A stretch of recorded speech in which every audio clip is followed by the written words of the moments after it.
আসসালামু আলাইকুম। শুরু করছি নগদ জনপদের খবর সংবাদ কক্ষে। আপনাদের সাথে আছি আমি প্রিয়াঙ্কা। এখনকার সংবাদ আয়োজন একই সঙ্গে চ্যানেল আই এর ইউটিউব চ্যানেলে এবং চ্যানেল আই এর ওটিটি প্ল্যাটফর্ম আই স্ক্রিনে লাইভ স্ট্রিম হচ্ছে। যাচ্ছে বিস্তারিত সংবাদে। উপজেলা পরিষদ নির্বাচনের চতুর্থ ধাপের ভোট গ্রহণ শেষ হয়েছে। চলছে ভোট গণনা। সকাল ৮টায় শুরু হয়ে বিকেল ৪টা পর্যন্ত টানা চলে ভোট গ্রহণ। দেশের ২৭ জেলার ৭টি উপজেলায় সকাল ৮টা থেকে বিকেল ৪টা পর্যন্ত ভোট গ্রহণ চলে। এসব উপজেলায় চেয়ারম্যান পদে ২৫১ জন, ভাইস চেয়ারম্যান পদে ২৬৫ জন ও মহিলা ভাইস চেয়ারম্যান পদে ২০৫ জন প্রার্থী প্রতিদ্বন্দ্বিতা করছেন। চতুর্থ ধাপে নির্বাচনে ৫,১৪৪টি ভোট কেন্দ্রে ভোটার সংখ্যা ১,৪৩,৫৭,৮২০ জন।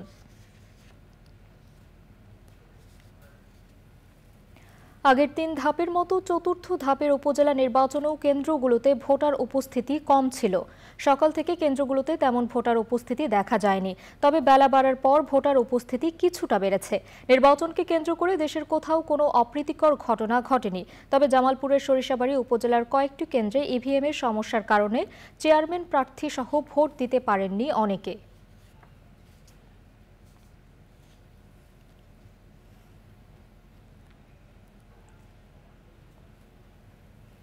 সিলেটে বন্যার আশানুরূপ উন্নতি হচ্ছে না। ১ সপ্তাহের বেশি সময় ধরে ভোগান্তি পোহাচ্ছেন বন্যার্ত মানুষ।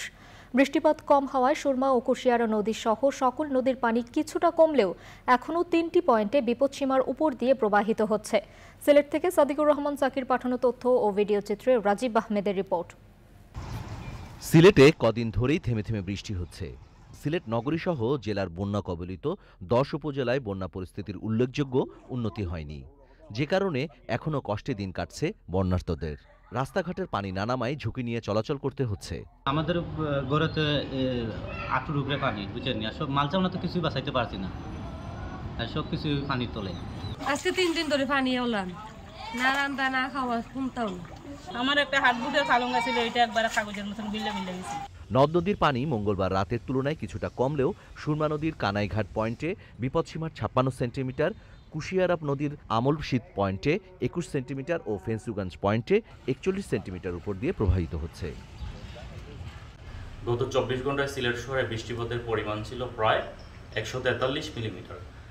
যদি মেঘালয়ে বৃষ্টিপাতের পরিমাণ কমে যায় তাহলে সিলেট শহরের পানিটা দ্রুত নেমে যাবে বলে আমার মনে হচ্ছে। অতিবৃষ্টি ও উজান থেকে পাহাড়ি ঢল না নামলে সিলেটের বন্যা পরিস্থিতির উন্নতি হবে বলে মনে করছেন সংশ্লিষ্টরা। Rajib Ahmed, Channel I. পটুয়াখালীতে বিদ্যুতের লাইন মেরামত করতে গিয়ে ২ জন লাইনম্যানের মৃত্যুর ঘটনার তদন্ত ও বিচার দাবিতে দ্বিতীয় দিনের মতো কর্মবিরতি পালন করছেন পল্লী বিদ্যুৎ সমিতির লাইনম্যানরা। তাদের অভিযোগ, চুক্তিভিত্তিক লোকবলের অভাবে শিক্ষানবিশ লাইনম্যান দিয়ে ঘূর্ণিঝড় রেমাল পরবর্তী বিদ্যুৎ লাইন মেরামতের কাজ করানোয় পরপর ২ জন লাইনম্যানের মৃত্যু হয়। মঙ্গলবার জেলার বাউফলে হাসনাইন নামে এক লাইনম্যানের মৃত্যুর পর জানা যায় যোগ দেওয়ার সহকর্মীরা ওই ঘটনাকে হত্যাকাণ্ড বলে অভিযোগ করে দাবি আদায় না হওয়া পর্যন্ত আন্দোলন চালিয়ে যাওয়ার কথা জানান। অনির্দিষ্টকালের কর্মবিরতির কারণে ঝড়ে ক্ষতিগ্রস্ত লাইন মেরামত ব্যাহত হওয়ায় দুর্ভোগে পড়েছেন গ্রাহকরা। নানা আয়োজনে পাবনা বিজ্ঞান ও প্রযুক্তি বিশ্ববিদ্যালয়ে বিশ্ব পরিবেশ দিবস উদযাপন করা হয়েছে। সকালে বিশ্ববিদ্যালয় ক্যাম্পাসে শোভাযাত্রা বের করা হয়। এতে শিক্ষক, শিক্ষার্থী, কর্মকর্তা ও কর্মচারীরা অংশ নেন। শোভাযাত্রা শেষে ক্যাম্পাসে বৃক্ষরোপণ করেন উপাচার্য ও অতিথিরা। পরে বিশ্ববিদ্যালয়ের গ্যালারিতে সেমিনার হয়।